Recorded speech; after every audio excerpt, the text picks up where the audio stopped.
আসসালামু আলাইকুম, সবাইকে স্বাগতম।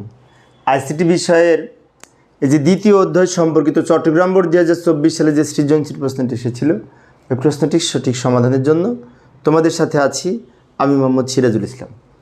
তো চলো প্রশ্নটা শুরু করে দিই। প্রথমে প্রশ্নে কি বলা আছে দেখি। এই যে প্রশ্নটি আমি উপস্থাপন করলাম। তো এই উদ্দীপকের আলোকে গ এবং ঘ নং প্রশ্নের উত্তর দিতে হবে। ক খ এই দুটো কিন্তু উদ্দীপক ছাড়াই উত্তর দেওয়া যায়। তো আমরা ক খ আগে লিখে নিই, তারপরে উদ্দীপক পড়ে গ এবং ঘ উত্তর দেওয়ার চেষ্টা করব। ক নম্বরে বলেছে ক্লাউড কম্পিউটিং কি। তো ক্লাউড কম্পিউটিংয়ের সংজ্ঞাটা আমরা এইভাবে লিখতে পারি। ক্লাউড কম্পিউটিং হচ্ছে একটি ইন্টারনেট পরিষেবা। ক্লাউড কম্পিউটিং আমি যদি দ্রুত লিখে দিচ্ছি সময় সেভ করার জন্য দ্রুত লিখে দিলাম। ক্লাউড কম্পিউটিং হচ্ছে একটি ইন্টারনেট পরিষেবা যার মাধ্যমে আমরা বিভিন্ন পরিষেবা পাই অনলাইনে। যেমন এইভাবে লিখতে পারি, ক্লাউড কম্পিউটিং একটি অনলাইন ইন্টারনেট পরিষেবা বিভিন্ন ধরনের কম্পিউটার রিসোর্স যেমন স্টোরেজ, নেটওয়ার্ক, সফটওয়্যার, সার্ভিসের মাধ্যমে বিভিন্ন সুযোগ সুবিধা অনুযায়ী, চাহিদা অনুযায়ী আমরা ইন্টারনেট থেকে সুবিধা নিই। এগুলি হচ্ছে এই ক্লাউড কম্পিউটিংয়ের অন্তর্ভুক্ত। যেমন আমরা বিভিন্ন সফটওয়্যার আপডেট করি, এটাও কিন্তু ক্লাউড কম্পিউটিংয়ের মাধ্যমে হয়। অনলাইনের মাধ্যমে আমি সমস্যার সমাধান করলাম, তাই না? আচ্ছা, তো ক নম্বরের জন্য এতটুকু লিখলে হবে। ছবিলে অঙ্কন করার দরকার নেই, আমি এমনি বোঝানোর জন্য উপস্থাপন করেছি। এরপরে খ নম্বরে বলছে হাব এবং সুইচের মধ্যে কোনটি ব্যবহার করা সুবিধাজনক, ব্যাখ্যা করো। তো হাব এবং সুইচের মধ্যে সুইচ ব্যবহার করা সুবিধাজনক, ব্যাখ্যা এখন আমি করব। তো লক্ষ্য করি এইভাবে লিখতে পারি, হাব এবং সুইচ উভয় নেটওয়ার্ক সংযুক্তকারী ডিভাইস। তো এদের মধ্যে সুইচ ভালো বা সুইচ সুবিধাজনক। কারণ কি? কারণ সুইচের বুদ্ধিমত্তা আছে, হাবের বুদ্ধিমত্তা নেই। এটা হচ্ছে মেন কথা। এর সাথে আরও কিছু লিখতে হবে। হাব এবং সুইচের মূল পার্থক্য হলো বুদ্ধিমত্তায়। এক্ষেত্রে হাবের কোনো বুদ্ধিমত্তা নেই। এটি বিভিন্ন ডিভাইসের মধ্যে নেটওয়ার্ক সংযুক্ত করে, সবগুলো ডিভাইসকে একসাথে যুক্ত করে, একসাথে তথ্য আদান প্রদান করে, যে বাছাই করে না।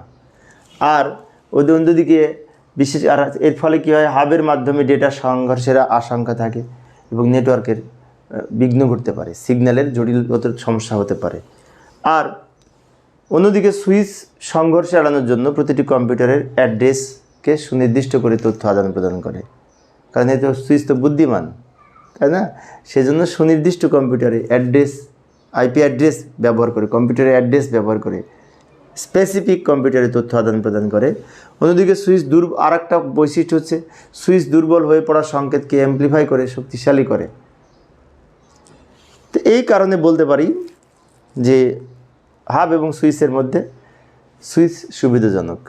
কারণ ডেটা প্রেরণের ক্ষেত্রে সুইচ উত্তম হাবের চেয়ে, কারণ সুইচের সুবিধা বেশি। যদিও হাব এবং সুইচ দেখতে একই রকম। তো 2 মার্কসের জন্য এতটুকু লিখলেই হবে। তোমরা আরও পারলে লিখবে, সমস্যা নেই। আমি বেসিক যে মূল অংশটুকু আলোচনা করেছি, এর উপর ভিত্তি করে আরও যদি 2-1 লাইন লিখতে পারো লিখবে, সমস্যা নেই। এইবার আসি আসল যে উদ্দীপক রিলেটেড প্রশ্ন। গ নম্বরে বলেছে উদ্দীপকে উল্লেখিত তারটির গঠন ব্যাখ্যা করো। তার করো। তো তাহলে এর আলোকে আমরা এখন গ নম্বরের উত্তর দিব।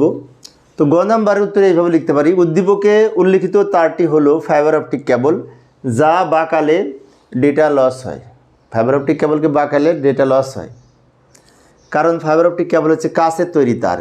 ফাইবার অপটিক কেবলের মূল কেন্দ্রের যে তার, সেটি কাচ বা কাচের ন্যায় স্বচ্ছ প্লাস্টিক দ্বারা তৈরি। এবং ফাইবার অপটিক কেবলের আরও বৈশিষ্ট্য হচ্ছে এটি আলোক সিগন্যালের মাধ্যমে, আলোর পূর্ণ প্রতিফলনের মাধ্যমে এই ডেটা প্রবাহিত হয়। আমি এর গঠন যদি ব্যাখ্যা করি, ফাইবার অপটিক কেবলের 3টা অংশ, কোর, ক্ল্যাডিং, জ্যাকেট। এই যে আমি চিত্রের মাধ্যমে দেখাইলাম, কোর, ক্ল্যাডিং, জ্যাকেট। এর ভিতরের যে অংশটা কোর, কোরের উপরে এই সাদা অংশটা ক্ল্যাডিং, তার উপরে এই অংশটা জ্যাকেট। এখন একটা কাজ করি, এগুলো একটু ব্যাখ্যা তো দিতেই হবে, 3 মার্কসের প্রশ্ন না, ব্যাখ্যা এইভাবে লিখতে পারি। লক্ষ্য করি, এই যে আমি চিত্রটা এখানে লিখে রাখলাম। তোমরা পরীক্ষার হলে যদি চিত্র আঁকতে পারো তাহলে আরও ভালো মার্কস পাবে। ফাইবার অপটিক কেবলের গঠন বর্ণনা করা হলো। কোর আমি একটু দ্রুত লিখে দেখাচ্ছি সময় সেভ করার জন্য। এবার পড়ে বলছি, লক্ষ্য করি। কোর হচ্ছে ফাইবার অপটিক কেবলের একেবারে ভিতরের অংশ, মাঝের অংশ, যা কাচ বা কাচের ন্যায় প্লাস্টিক দ্বারা তৈরি। এই অংশটা কাচ বা কাচের ন্যায় প্লাস্টিক দ্বারা তৈরি। এই কোর অংশ দিয়ে পূর্ণ আলোর প্রতিফলনের মাধ্যমে ডেটা আদান প্রদান হয়, আলোর প্রতিফলনের মাধ্যমে। আলো প্রতিফলিত হয়ে কোরের মধ্য দিয়ে ডেটা আদান প্রদান হয়। ক্লাডিং হচ্ছে ঠিক কোরের উপরের অংশটা, এবং ক্লাডিংয়ের কাজটা হচ্ছে কোরকে আবৃত করে রাখা এবং কোর থেকে নির্গত যে আলোক রশ্মি সেটা যাতে কোরের মধ্যে প্রতিফলিত হয়ে বিশেষ করে যেটা আদান প্রদান করতে পারে সেই কাজটাই করে ক্লাডিং। এরপর সবার শেষে জ্যাকেট। তো জ্যাকেট হচ্ছে উপরের শক্ত অংশ। জ্যাকেট ফাইবার অপটিক কেবলের সর্ববাহিরের অংশটাকে জ্যাকেট বলে, এবং এই অংশ এই কোর এবং ক্লাডিংকে আবৃত করে রাখে এবং বাহির থেকে তাপ, চাপ বিভিন্ন এ থেকে তারকে রক্ষা করে এই জ্যাকেটের মাধ্যমে।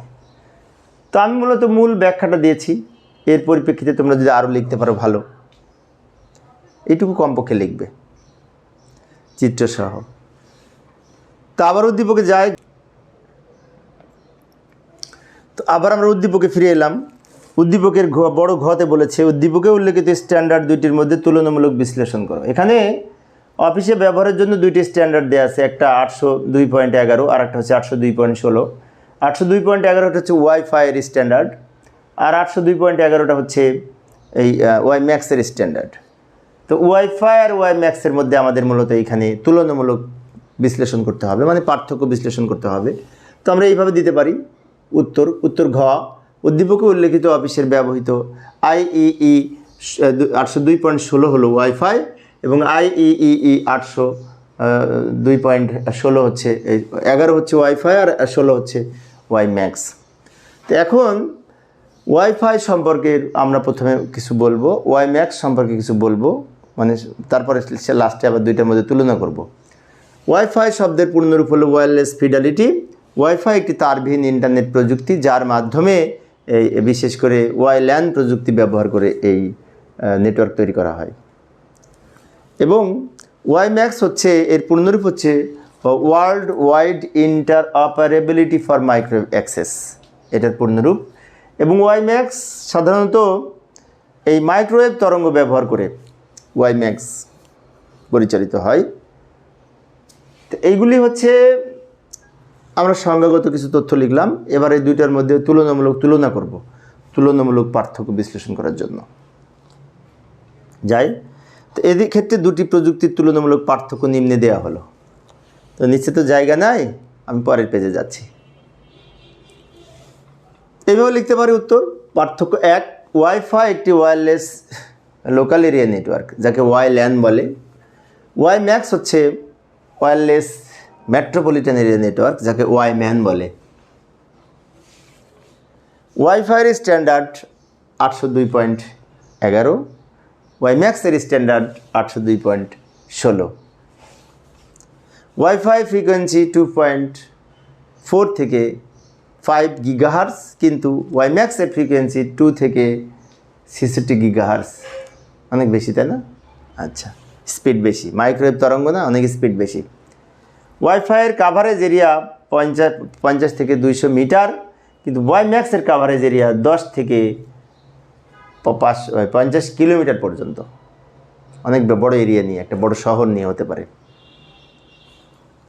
ওয়াইফাইয়ের ব্যান্ডউইথ 10 Gbps থেকে 50 Gbps, কিন্তু ওয়াইম্যাক্সের স্পিড 80 Mbps থেকে 1 Gbps পর্যন্ত, অনেক স্পিড বেশি, মানে ব্যান্ডউইথ বেশি। তো এগুলি তুলনামূলক পার্থক্য। ওয়াইফাই হাফ ডুপ্লেক্স মোডে চলে আর ওয়াইম্যাক্স ফুল ডুপ্লেক্স মোডে চলে, তাই না? এবং ওয়াইম্যাক্সের বহুমুখী সুবিধা রয়েছে। তো এইগুলো লিখবো আমরা। তার একটু আমি আরেকটু রেখে দিলাম যাতে শিক্ষার্থীরা দেখতে পায়।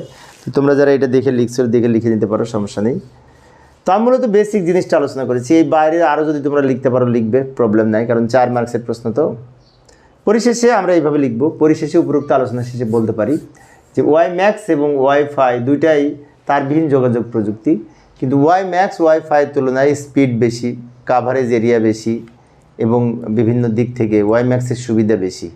ফলে বর্তমানে এই মাইক্রোওয়েভ তরঙ্গ স্যাটেলাইট থেকে শুরু করে বিভিন্ন দেশি বিদেশি অন্যান্য জায়গায় যে আমরা ইন্টারনেট সংযুক্ত ব্যবহার করে থাকি, সেক্ষেত্রে ওয়াইম্যাক্স প্রযুক্তি ব্যবহার হয় বেশি পরিমাণে। তো প্রিয় শিক্ষার্থী বন্ধুরা,